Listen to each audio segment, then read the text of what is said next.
Je ne t'apprends rien de nouveau si je te dis que l'énergie est ton carburant, si je te dis que sans l'énergie, tu ne peux pas entreprendre. En revanche, je vais peut-être t'apprendre quelque chose de nouveau en te disant qu'il y a énormément de types d'énergie et dans cette vidéo, je voulais t'en parler de 9 énergies différentes qui peuvent t'aider en tant qu'entrepreneuse, zèbre, HP hypersensible, qui a des ascenseurs énergétiques en permanence tous les jours, je le sais, j'en fais partie. Ça peut te permettre de varier les sources d'énergie, de comprendre aussi de quelle manière tu perds l'énergie, pour pouvoir toujours en avoir en stock, pour pouvoir toujours remplacer un type d'énergie par un autre type d'énergie et ne jamais en manquer. Dans mon programme Osebray, l'énergie, c'est le module numéro 1. Et la première énergie dont j'ai envie de te parler, c'est bien sûr celle qu'on connaît, c'est l'énergie physique. L'énergie physique, c'est celle qu'on obtient si on dort bien, si on mange correctement, si on fait du sport, si on prend l'air, si on fait de l'activité physique, si on boit, etc., etc. C'est l'énergie, premier type d'énergie important qui nous permet de fonctionner correctement. Nombreuses sont les entrepreneuses qui ne dorment pas en mal, qui mangent à la va-vite, qui ne font pas de sport, qui se disent d'abord mon entreprise et moi ensuite. Or, c'est le type d'énergie le plus utile, le premier type d'énergie. Si tu ne possèdes pas celui-là, il sera très difficile pour toi de fonctionner. Alors, n'oublie pas, énergie physique. Second type d'énergie, important surtout pour les entrepreneuses zèbres qui ont beaucoup d'émotions, des montagnes russes ou des ascenseurs émotionnels, c'est l'énergie émotionnelle. Tu as déjà remarqué à quel point quand tu es en colère par exemple, tu as beaucoup d'énergie qui apparaît et ensuite tu as comme un vide, c'est comme si tu tombais dans un trou. Dès que la colère retombe. Ça peut être pareil pour la joie. L'énergie apparaît quand tu es joyeuse, mais ensuite, selon les différentes situations, tu peux te sentir un peu en baisse d'énergie. Alors, en sachant qu'il existe cette énergie émotionnelle qui dépend de tes émotions, plus ou moins durable, tu peux aussi savoir comment te remplir d'énergie. Évidemment que les émotions positive, il n'y a pas vraiment d'émotions positives, mais celles qui te remplissent d'énergie, ça va être la joie, cette émotion de joie, de plaisir au quotidien. Le troisième type d'énergie, l'énergie que j'ai appelée créative. Tu as peut-être déjà remarqué, peut-être si tu fais de la musique ou tu fais de la peinture ou peut-être de la cuisine, à chaque fois quand tu vas créer quelque chose de tes mains, ou créer quelque chose tout court, tu as cette impression de te remplir, cette impression que tu te sens mieux, peut-être la vie est plus fluide, tu es apaisé. Ça, c'est l'énergie que j'ai appelée créative. Abusant, c'est vraiment le type d'énergie qui peut te permettre tout le long de ton cheminement d'entrepreneur de donner d'autres éléments que dans ton quotidien d'entrepreneur, tu n'as pas toujours. Par exemple, faire des visuels sur Canva, pour moi, c'est aussi me remplir de cette énergie créative parce que pour moi, c'est de la création. Et même faire les vidéos pour toi, ça touche de la création. Qu'est-ce que tu en penses? Le quatrième type d'énergie, c'est l'énergie intellectuelle.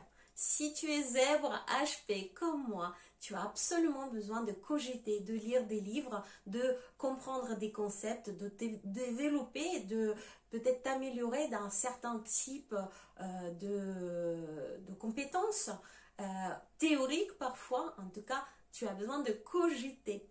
Le fait de cogiter, le fait de résoudre des problèmes intellectuellement, ça te permet de te remplir d'énergie. Utilise cette énergie. Tu as ensuite l'énergie sociale. Quand tu fais du réseautage, quand tu es entouré d'entrepreneuses, quand tu es entouré de collègues avec qui tu peux échanger, partager, tu ressens cette énergie de bienveillance. On est ensemble, sororité. Il y a différents mots qui peuvent décrire cette énergie que tu ressens quand tu te reconnais. Quand les autres parlent, tu te reconnais dans leurs problèmes. Tu peux aussi leur apporter de la valeur.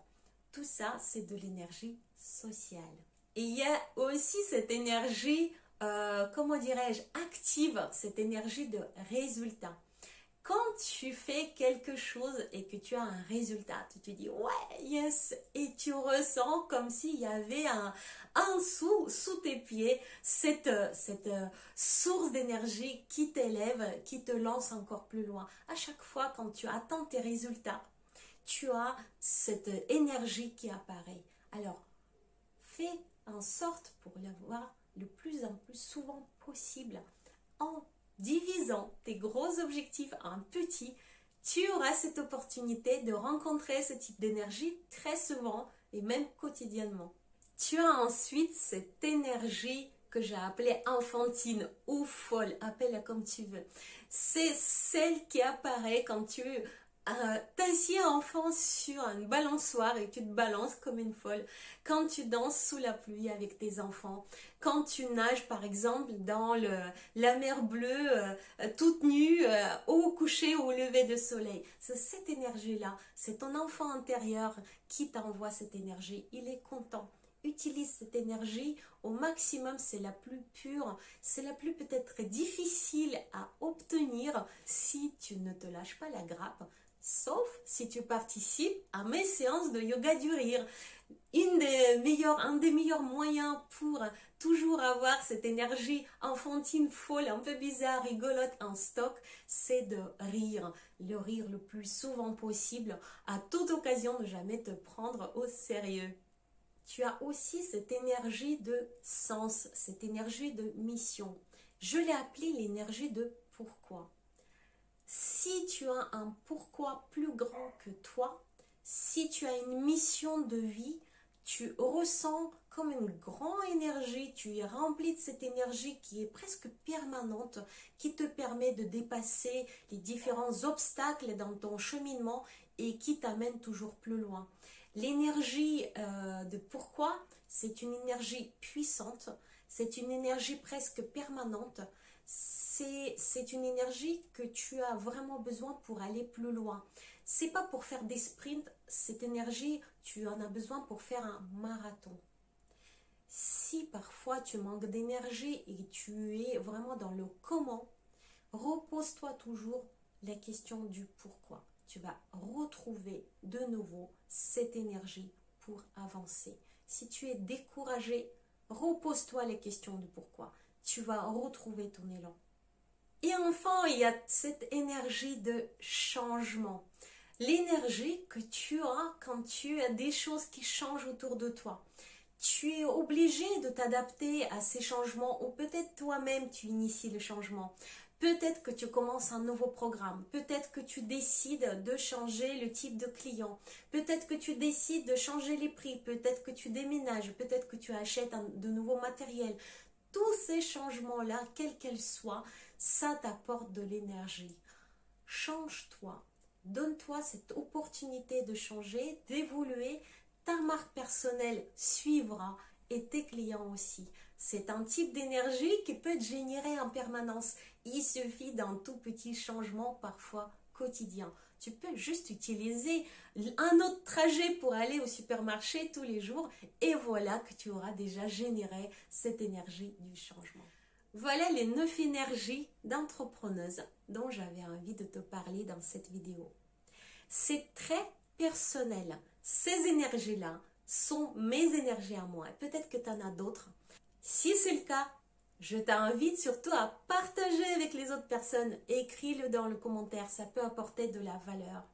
Si cette vidéo t'a plu et que tu veux en voir d'autres et que tu n'as pas encore fait, abonne-toi maintenant à ma chaîne et clique sur la cloche pour activer les notifications. C'était Veselina Maloum, je suis coach d'action pour les entrepreneuses atypiques que j'accompagne pour dépasser les peurs, la procrastination, le perfectionnisme et entreprendre de leur propre manière le plus juste possible en attirant les clients de cœur grâce à leur personnalité. Je te dis à très très bientôt. Ciao, ciao.